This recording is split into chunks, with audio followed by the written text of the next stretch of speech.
nozīmē, ja rokrakstā pēkšņi mainās slīpums. Tu rakstīji pa labi, tad tu tieši tajā pašā dienā un uz tās pašas lapas sāc rakstīt pa kreisi vai taisni.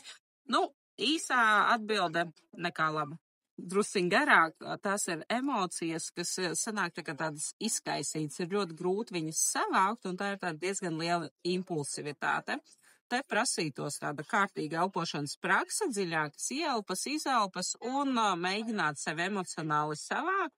Pirmkārt, saprast, no kā tas ir radies, varbūt, ka vienkārši vajag izgulēties un paēst, jo tā kā mēs fiziski esam noguruši vai nepēduši, tad ļoti ātri var parādīties impulsivitāte un visiem sāks mainīties slīpumi. Ja tas jau ir kaut kādu ilgāku laiku, tad ir jāpiedomā pie savas dzīves kvalitātes tieši tādā harmoniskā, iekšējās harmonijas uzlabošanā.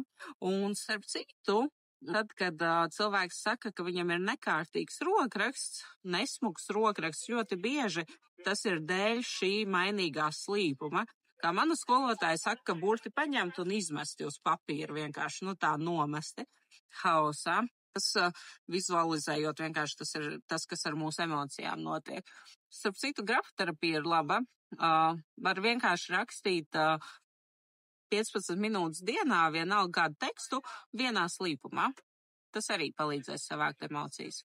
Ja gribi uzzināt citus rokrakstu noslēpumus, piesako šim profilam, aizsūti kādam, kam tas varētu interesēt.